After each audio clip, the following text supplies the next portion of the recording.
నమస్సర్వేభ్య.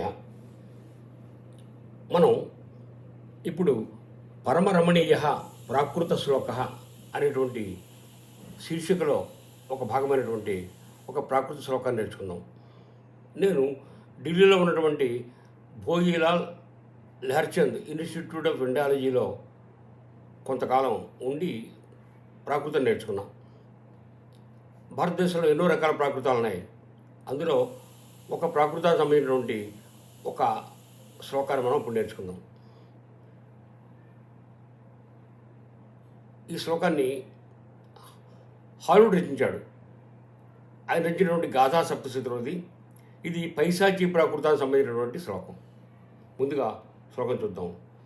So అథో జో హత్యే తం మిత్తం జం నిరంతరం వసనే తం రూఅం జత్తగుణా తం విణ్ణాణం జహి ధమ్ము. ఈ ప్రాకృత శ్లోకం యొక్క అర్థాన్ని మనం తెలుసుకుందాం. ఇది మనందరికీ తెలిసిన విషయమే. హాలుడు కొన్ని కారణాల వల్ల సంస్కృతాన్ని విడిచిపెట్టి ఆయన ప్రాకృత భాషలో గాథా సప్తశతి రచించడం, దానికి ఆదరణ లభించకపోతే దాన్ని తగలబెట్టేయడానికి ప్రయత్నించడం, అది తెలుసుకున్నటువంటి రాజు అతన్ని ఆదరించడం అనేటువంటి విషయాలు మనకి తెలుసున్నవే. ఈ శ్లోకం యొక్క అర్థం మనం చూద్దాం. సో అత్తు జో హత్యే సహా అత్త, అదే డబ్బుట. జో హత్యే, ఏదైతే మన చేతిలో ఉంటుందో అదే ధనము.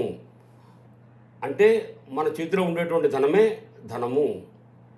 మన ధనమైనా అది మన చేతిలో లేకపోతే, అది పక్కవాడి చేతిలో ఉంటే అది మన ధనం కాదు. మన అధీనంలో ఉన్నప్పుడే అది మన ధనం అవుతుంట. తం మిత్తం నిరంతరం వసనే. తం మిత్తం, వాడి మిత్రుట. ఎవరు? నిరంతరం వసనే, మనకి కష్టం వచ్చినప్పుడు ఎప్పుడు మనతో ఉండి ఆదుకునేవాడే మిత్రుడు. అంతే తప్ప మనకు డబ్బు ఉన్నప్పుడు మనతో తిరిగి మనం కష్టంలో ఉన్నప్పుడు మనం విడిచిపెట్టేవాడు మిత్రుడు కాదు. ఇక తం రూఅం జత్త గుణా. తం రూఅం, అదే రూపంట, అదే సౌందర్యం. జత్త గుణా, ఎక్కడైతే గుణాలు ఉంటాయో, అంటే గుణహీనమైనటువంటి సౌందర్యం కాదు. ఆ సౌందర్యానికి గుణాలు తోడైతేనే అది సౌందర్యం అవుతుంది. కాబట్టి కేవలం అందం కాదు, ఆ అందానికి గుణాలు తోడైతేనే అది నిజమైనటువంటి అందం అవుతుంది. ఇతర ఆకృతి తత్ర గుణా భవంతి అని మన పెద్దలు చెప్పారు. కాబట్టి గుణవంతమైనటువంటి సౌందర్యమే సౌందర్యము. తం విన్నాణం జహి దమ్ము. తం విన్నాణం, అదే విజ్ఞానంట. జహి ధర్మ, ఎక్కడైతే ధర్మం ఉంటుందో, ఎక్కడైతే ధర్మం ఉంటుందో అదే విజ్ఞానం. కాబట్టి ధర్మసహితమైనటువంటి జ్ఞానమే జ్ఞానం, కానీ ధర్మాన్ని విడిచిపెట్టేటువంటి జ్ఞానం కాదు.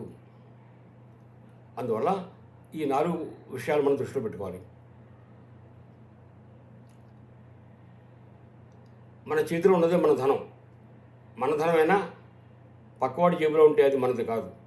కాబట్టి మన దగ్గర ఉండేటువంటి ధనాన్ని మన వశంలో ఉంచుకోవాలి.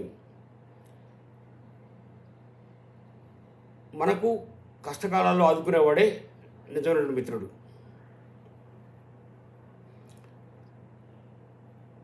ఏ సౌందర్యం అయితే గుణాలతో కూడి ఉంటుందో అదే సౌందర్యం. గుణహీనమైనటువంటి హీనమైనటువంటి సౌందర్యం కాదు. అలాగే ధర్మంతో కూడినటువంటి విజ్ఞానమే విజ్ఞానం. ధర్మాన్ని విడిచిపెట్టేటువంటి ఏ జ్ఞానము అది జ్ఞానం కాదు, అది విజ్ఞానం కాదు. కాబట్టి జ్ఞానం ధర్మబద్ధమై ఉండాలి అనేటువంటి ఈ 4 విషయాలు ఈ శ్లోకం ద్వారా మనకి చెప్పబడ్డాయి. శ్లోకం మరోసారి చూద్దాం. సో అథో జో హత్యే తం మిత్తం జం నిరంతరం వసనే తం రూఅం జత్తగుణా తం విన్నాణం జహి ధమ్ము. కాబట్టి ఈ 4 విషయాల్ని మనం దృష్టిలో పెట్టుకుని తదనుగుణంగా మనం ప్రవర్తించాలి. నమస్కారం.